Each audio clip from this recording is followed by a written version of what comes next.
Chapitre 12, Livre de la Genèse.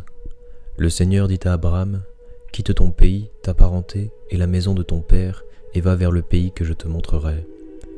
Je ferai de toi une grande nation, je bénirai, je rendrai grand ton nom, et tu deviendras une bénédiction.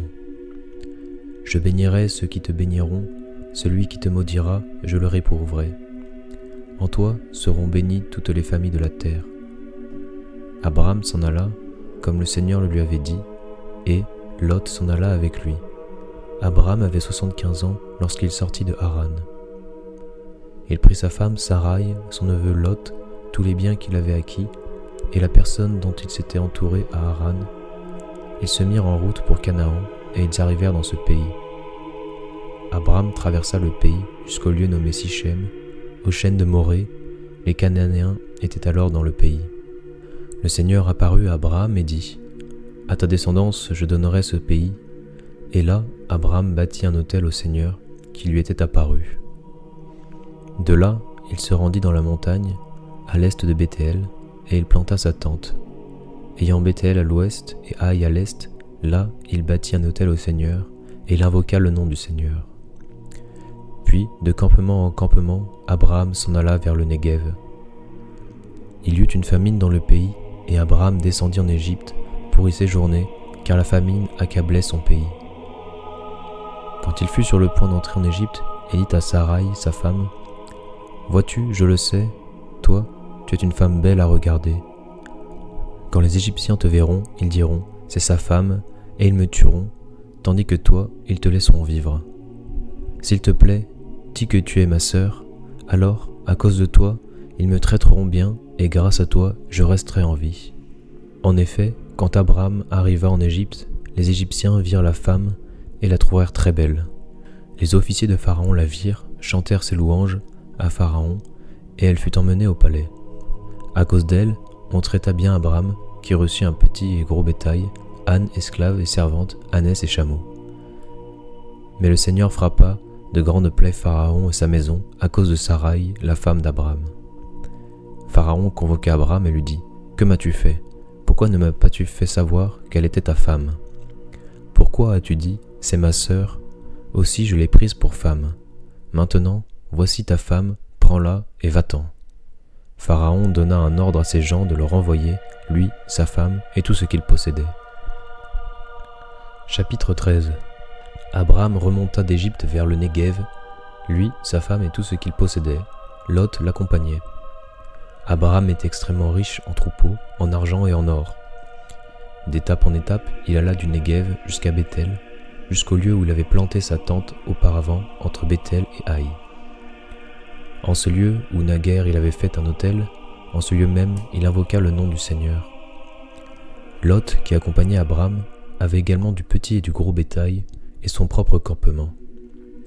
Le pays ne leur permettait pas d'habiter ensemble, car leurs biens étaient trop considérables pour qu'ils puissent habiter ensemble. Il y eut des disputes entre les bergers d'Abraham et ceux de Lot, les Cananéens et les Périzites habitaient aussi le pays. Abraham dit à Lot, « Surtout qu'il n'y ait pas de querelle entre toi et moi, entre tes bergers et les miens, car nous sommes frères. N'as-tu pas tout le pays devant toi ? Sépare-toi donc de moi. Si tu vas à gauche, j'irai à droite, et si tu vas à droite, j'irai à gauche. » Lot leva les yeux et il vit que toute la région du Jourdain était bien irriguée. Avant que le Seigneur détruisît Sodome et Gomorrhe, elle était comme le jardin du Seigneur, comme le pays d'Égypte, quand on arrive au delta du Nil. Lot choisit pour lui toute la région du Jourdain et il partit vers l'est. C'est ainsi qu'ils se séparèrent. Abraham habita dans le pays de Canaan et Lot habita dans les villes de la région du Jourdain. Il poussa ses campements jusqu'à Sodome. Les gens de Sodome se conduisaient mal et ils péchaient gravement contre le Seigneur. Après le départ de Lot, le Seigneur dit à Abraham, « Lève les yeux et regarde de l'endroit où tu es, vers le nord et le midi, vers l'orient et l'occident. Tout le pays que tu vois, je te le donnerai, à toi et à ta descendance, pour toujours. Je rendrai nombreuse ta descendance, autant que la poussière de la terre.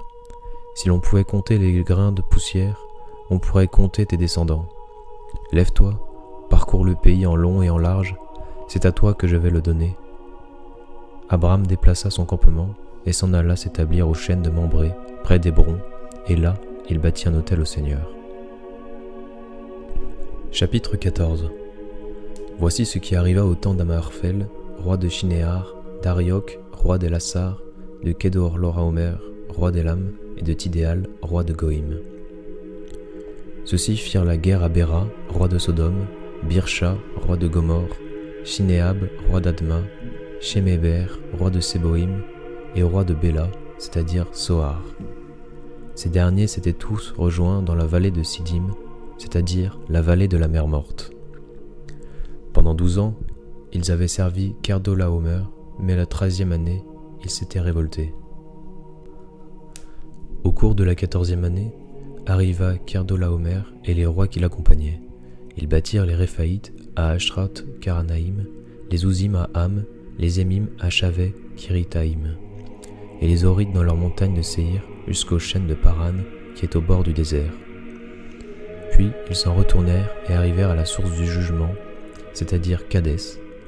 Ils ravagèrent tout le territoire des Amalécites et bâtirent aussi les Amorites qui habitaient à Hasson Tamar. Sortirent alors le roi de Sodome, le roi de Gomorre, le roi d'Adma, le roi de Séboïm et le roi de Béla, c'est-à-dire Soar, et se rangèrent en ordre de bataille dans la vallée de Siddim. Face à Kedorlaomer, roi d'Élam, Tidéal, roi de Goïm, Amraphel, roi de Shinéar, Arioch, roi d'Elassar, 4 rois contre 5. La vallée de Siddim était creusée de puits de bitume. Dans leur fuite, le roi de Sodome et le roi de Gomorre y tombèrent, et les autres s'enfuirent vers la montagne. Les ennemis prirent tous les biens de Sodome et de Gomorre, ainsi que toutes leurs vivres, et ils s'en allèrent. Ils prirent aussi Lot et ses biens, et s'en allèrent. Lot était le neveu d'Abram, et il habitait Sodome. Un fuyard vint informer Abram, l'hébreu, de ces événements. Celui-ci demeurait au chêne de Mambré l'Amorite, le frère d'Esclol et d'Aner, qui étaient des alliés d'Abram. Dès qu'Abram entendit que son frère avait été capturé, il mobilisa 318 hommes de guerre qui appartenaient à sa maison et mena la poursuite jusqu'à Dan. Durant la nuit, il se déploya contre ses ennemis, lui et ses serviteurs. Il les battit et les poursuivit jusqu'à Oba, au nord de Damas. Il ramena tous les biens, il ramena aussi son frère, Lot et ses biens, ainsi que les femmes et tous les gens. Le roi de Sodome s'avança vers la vallée de Shavet, c'est-à-dire la vallée du roi, à la rencontre d'Abram. Celui-ci venait de battre Kedorlaomer et les rois qui l'accompagnaient. Melchisédek, roi de Salem, fit apporter du pain et du vin. Il était prêtre du Dieu Très-Haut. Il le bénit en disant « Béni soit Abraham par le Dieu Très-Haut qui a créé le ciel et la terre, et béni soit le Dieu Très-Haut qui a livré tes ennemis entre tes mains. » Et Abraham lui donna le 10e de tout ce qu'il avait pris. Le roi de Sodome dit à Abraham « Donne-moi les personnes et garde pour toi les biens. » Abraham lui répondit « J'ai levé la main vers le Seigneur, le Dieu Très-Haut qui a fait le ciel et la terre, et j'ai juré que je ne prendrai rien, pas même un fil, pas même une courroie de sandales, rien de tout ce qui t'appartient. Tu ne pourras pas dire, c'est moi qui ai enrichi Abraham. Rien pour moi, seulement ce que les jeunes ont mangé, et la part des hommes qui m'accompagnaient, Aner, Eshcol et Mambré, qu'ils prennent eux-mêmes leur part. » Chapitre 15. Après ces événements, la parole du Seigneur fut adressée à Abraham dans une vision. « Ne crains pas, Abraham, je suis un bouclier pour toi. Ta récompense sera très grande. » Abraham répondit, « Mon Seigneur Dieu, que pourrais-tu donc me donner? Je m'en vais sans enfant, et l'héritier de ma maison, c'est Éliézer de Damas. » Abraham dit encore, « Tu ne m'as pas donné de descendance, et c'est un de mes serviteurs qui sera mon héritier. » Alors cette parole du Seigneur fut adressée à Abraham. « Ce n'est pas lui qui sera ton héritier, mais quelqu'un de ton sang. » Puis il le fit sortir et lui dit, « Regarde le ciel et compte les étoiles si tu le peux. » Et il déclara, « Telle sera ta descendance. » Abraham eut foi dans le Seigneur, et le Seigneur estima qu'il était juste. Puis il dit, « Je suis le Seigneur qui t'ai fait sortir d'Our en Chaldée pour te donner ce pays en héritage. » Abraham répondit, « Seigneur, mon Dieu, comment vais-je savoir ce que j'ai en héritage ?» Le Seigneur lui dit, « Prends-moi une génisse de 3 ans, une chèvre de 3 ans, un bélier de 3 ans, une tourterelle et une jeune colombe. » Abraham prit tous ces animaux, les partagea en deux et plaça chaque moitié en face de l'autre, mais il ne partagea pas les oiseaux. Comme les rapaces descendaient sur les cadavres, Abraham les chassa. Au coucher du soleil, un sommeil mystérieux tomba sur Abraham, une sombre et profonde frayeur tomba sur lui. Dieu dit à Abraham : « Sache-le bien, tes descendants seront des immigrés dans un pays qui ne leur appartient pas. On en fera des esclaves, on les opprimera pendant 400 ans. Mais la nation qu'ils auront servie, je la jugerai à son tour, et ils sortiront ensuite avec de grands biens. Quant à toi, tu rejoindras tes pères dans la paix, tu seras enseveli après une heureuse vieillesse. Tes descendants ne reviendront ici qu'à la 4e génération, car alors seulement la faute des Amorites aura atteint son comble. Après le coucher du soleil, il y eut des ténèbres épaisses. Alors, un brasier fumant et une torche enflammée passèrent entre les morceaux d'animaux.